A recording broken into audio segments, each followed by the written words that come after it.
Hello, and welcome back to another episode of The Life She Built.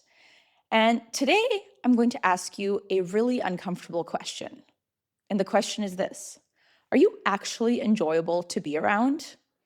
I'm not talking about being respected or being admired or how impressive you are, but actually enjoyable. Do people leave spending time with you feeling lighter, or do they feel like they weren't quite enough? Ooh, that's a yucky thought, isn't it? I think that for a lot of us, especially for really ambitious and intelligent women, we've confused high standards with constant correction and this constant need to just control. And we think if we hang on really, really tight, then we're making everything better. But what if we're actually making everyone around us feel smaller, including ourselves? So today, I would like to hold up two mirrors. The first is the cost your need to control has on you. The second is the cost that it has on everyone else around you. And I have a feeling that one of these mirrors is going to be harder to look into than the other. In episode 6, we talked about the permission to be selectively high maintenance. But what if that high maintenance approach is actually control? And there is a really, really big difference between the selectively high maintenance approach to life and the need to control everything that we're talking about today. First, let's get into mirror number one, and that is the person that you are becoming. Control feels like it's responsible. It feels like you're productive and it feels like leadership and like you have these really high standards, and so many of us are really proud of that.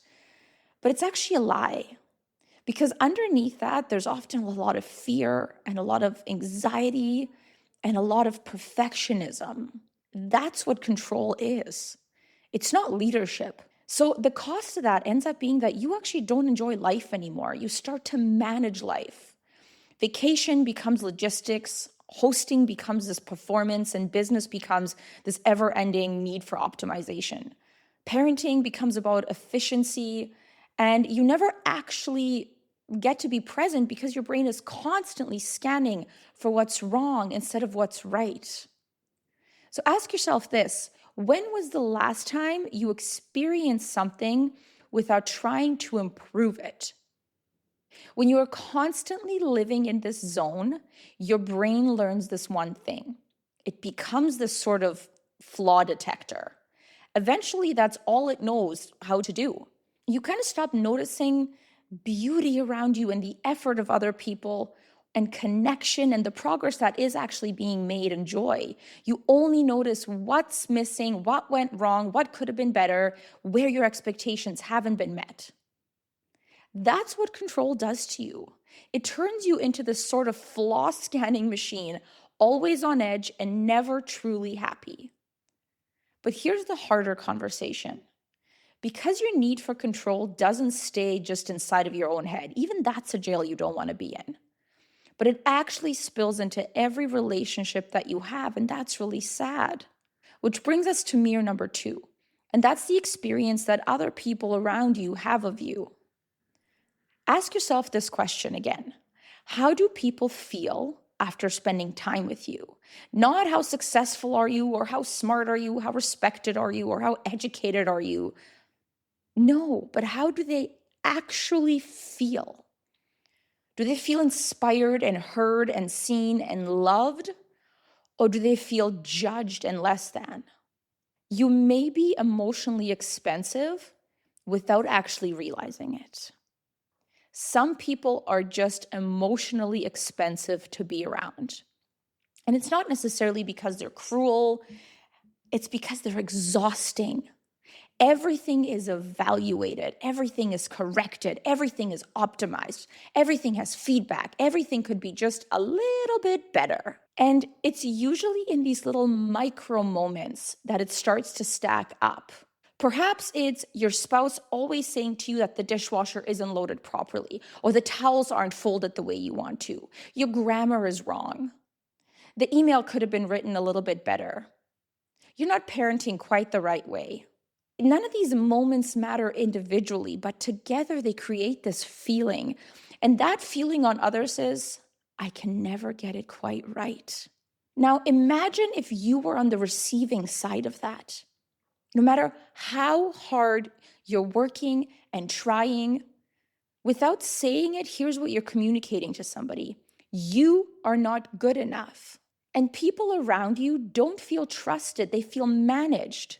And what's actually really interesting is that oftentimes this control has an opposite effect. It's the things that you want, they stop happening. Your spouse stops initiating, your kids stop experimenting, your employees stop taking ownership, your friends stop making plans, the person you hire to do something stops wanting to do a good job for you, because perfection is not safe and nobody wants to be around that person that doesn't feel safe to them. People get so scared to be around that person that they don't want to put effort in anymore, because no matter how much effort they put in, it's met with some sort of "you could have done better." So that control that you have, it doesn't just make you lonely because you're carrying everything. It makes you lonely because people stop bringing parts of themselves to you. They stop being spontaneous and surprising you. They just stop trying. Everyone starts to be careful around you. And then it's this vicious cycle, because when you're trying to control something, you're actually trying to have the certain life that you want. And you feel resentment because other people aren't doing it, but now they're scared actually to do it because it's never good enough for you. So isn't that interesting? The same thing that's stealing your peace is stealing everyone else's. Your brain is exhausted from scanning. Your nervous system is exhausted from always being on. You're carrying too much. And those people around you are afraid to carry anything because it's never good enough for you. The opposite of control is not carelessness. I'm not saying don't worry about anything, just let it go. The opposite is trust. It's grace. It's curiosity and presence and generosity. It's mutual growth and respect. It's not this insane level of expectations that nobody can meet. You can't even meet your own. There is a big difference between high standards and excellence and control. High standards say, let's create something incredible. Control says, but it has to be my way. High standards inspire people, but control intimidates. High standards leave room for people. Control leaves room for only your version of perfection. Do you see how challenging that could be for those around you, but also for yourself, because nobody ever meets that version? Like I said, you couldn't even meet it yourself if you were on the other side of that. So here's a challenge that I have for you. Try this for just 1 week. Give me 1 week.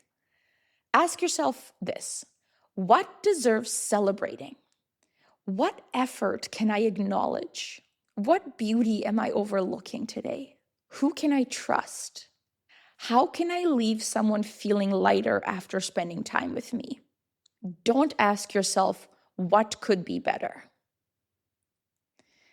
I personally don't want to be remembered as the woman who made everything perfect. I tried that and it did not work.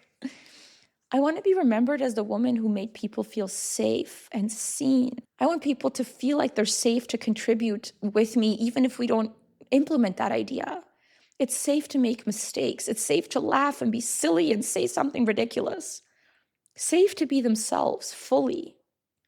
I want to be remembered as the woman who saw others' efforts and said, thank you. And I think deep down, we all want to be. We don't want to be remembered as the person where everybody felt on pins and needles and awful. Because in the end, people really will not say that every detail was perfect around this person, because their version of perfection is probably different anyway. Let's be serious. They'll remember how they felt in your presence. And that is just a much more beautiful standard to live by. So that was a sweet and short episode, but I do hope that it triggers something in you to let go just a little and enjoy the ride a little more. And if you enjoyed this episode, I would be so thankful if you took some time to leave us a great review and hop into my DMs at The Life She Built on Instagram, and let's talk about it.